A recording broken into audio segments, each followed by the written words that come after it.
छात्रों, आज हम एनर्जी कंजर्वेशन इन एग्रीकल्चर यानी कि कृषि में ऊर्जा संरक्षण कैसे कर सकते हैं वो पढ़ेंगे।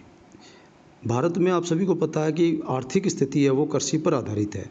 विगत 3 दशकों में कृषि आधारित जो कार्य हैं उनके लिए मशीनों का उपयोग किया जा रहा है और इन मशीनों को काम में लेकर फसल तथा अन्न उत्पादन, दूसरे जैसे खाद्य प्रक्रमों, डेयरी प्रचालन तथा यातायात आदि के लिए बहुत सारी ऊर्जा की आवश्यकता होती है और उचित और दक्ष उपकरणों को और साधनों को जैसे कि ट्रैक्टर है, मोटर है, पंप का उपयोग करके, साथ ही फर्टिलाइज़र है, पेस्टिसाइड्स है, लुब्रिकेटिंग ऑयल का भी उपयोग करके हम एनर्जी कंजर्वेशन यानी कि ऊर्जा संरक्षित कर सकते हैं।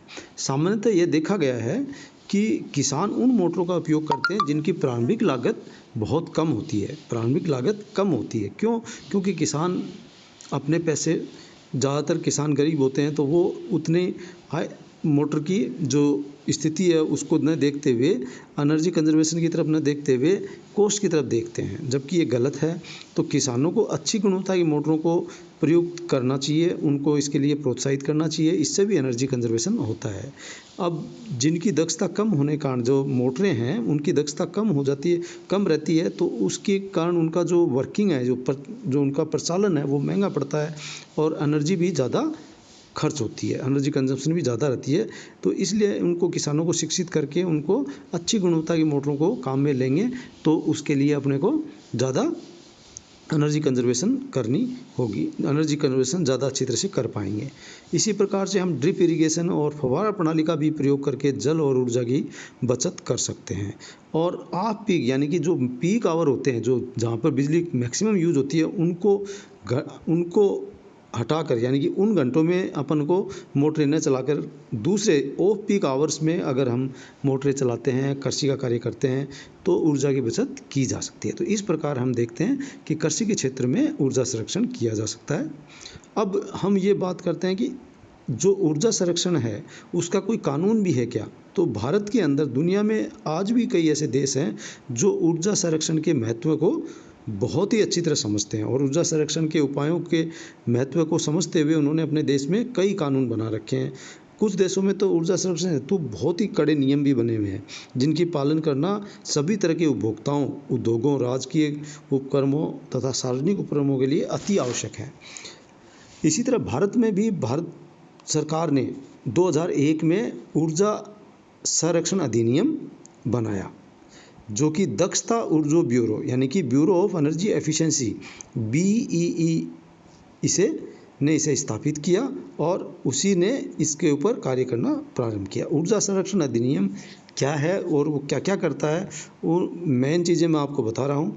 इस अधिनियम के तहत ऊर्जा दक्षता ब्यूरो ने दिनांक 1/3/2002 को स्थापित किया था और यह दक्ष ऊर्जा के उपयोग को और उसके संरक्षण की नीतियों और कार्यक्रमों में तालमेल बनाकर कार्य करता है। ये जो भी नामित उपभोक्ता हैं, यानी कि एनर्जी कंज्यूम करने वाले, एनर्जी यूज करने वाले जो नामित उपभोक्ता हैं, उनका ऊर्जा ऑडिट करवाना अनिवार्य होता है और वो इसके लिए प्रेरित करता है उनको। साथ ही ऊर्जा संरक्षण तकनीक विकास और अनुसंधान के लिए आवश्यक सुविधाएं सर्जित करता है। उचित विद्युत टैरिफ यानी कि जो इलेक्ट्रिकल की विद्युत टैरिफ है, यानी कि इलेक्ट्रिकल टैरिफ है, उनकी भी उनको बनाकर लागू करता है और DSM डिमांड साइड मैनेजमेंट को प्रोत्साहित करता है। ऐसे उपकरण और उपयंत्रों को जो मानक ऊर्जा खपत स्तर के नहीं होते हैं, उनके निर्माण, विक्रय, खरीदारी और आयात पर रोक लगाता है ना। ऐसे उपकरण जो कि मानक स्तर, स्टैंडर्ड के नहीं होते हैं, तो वो ज़्यादा ऊर्जा खपत करते हैं, तो उनको खरीदारी और आयात पर रोक लगाता है। उपयंत्रों और साधनों पर ऊर्जा दक्षता की प्रदर्शित करना आवश्यक होता है। आजकल आपने देखा होगा कि बहुत सारे ऐसे इक्विपमेंट्स होते हैं, उनके ऊपर आपकी ऊर्जा एफिशिएंट यानी कि ऊर्जा की एफिशिएंसी, कितनी ऊर्जा खर्च करेगा, कितनी ऊर्जा लेगा, कितना ये लोड के अनुसार काम करेगा, वो उसके ऊपर लिखा रहता है कि ये 150 वाट का है, ये 50 वाट का है, इस तरह से। फिर विभिन्न उपकरणों और साधनों के लिए ऊर्जा खपत हेतु ऊर्जा दक्षता की मानक निर्धारण भी यही करता है और बिल्डिंग ऊर्जा दक्षता के नियम भी बनाता है। ज़्यादातर ये को जनरेशन यानी कि सह उत्पादन को प्रोत्साहित करता है। संचरण और वितरण हानियाँ यानी कि ट्रांसमिशन डिस्ट्रीब्यूशन लॉसेस को भी कम करता कम करने के लिए प्रोत्साहन करता है, इनको कम करना भी ये बताता रहता है। ऊर्जा संरक्षण को बढ़ावा देने के लिए स्थापित संस्थानों को वित्तीय सहायता उपलब्ध भी कराता है। साथ ही ऊर्जा उपयोग करने वाले उद्योगों और संस्थापित व्यावसायिक भवनों के निर्धारित उपभोक्ताओं को ऊर्जा संरक्षण करने के नियम बताता है। सभी तरह के उपभोक्ताओं में ऊर्जा संरक्षण हेतु जागरूकता लाता है। ऊर्जा संरक्षण क्षेत्र में कंसल्टेंसी सेवाओं को प्रोत्साहित करता है। ऊर्जा प्रबंधन के लिए न्यूनतम योग्यता का निर्धारण करता है। स्थानीय वातावरण और प्रादेशिक स्थितियों के अनुसार ऊर्जा संरक्षण बिल्डिंग कोड में संशोधन करता है।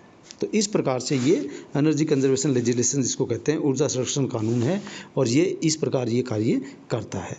यहाँ आपको ये सबसे महत्वपूर्ण चीज़ है एनर्जी कंजर्वेशन में कि इनको देखकर आप दूसरों को भी बताते हैं, दूसरों को समझाते हैं, तो एनर्जी कंजर्वेशन में आप बहुत सारे कार्य कर सकते हैं। Thank you.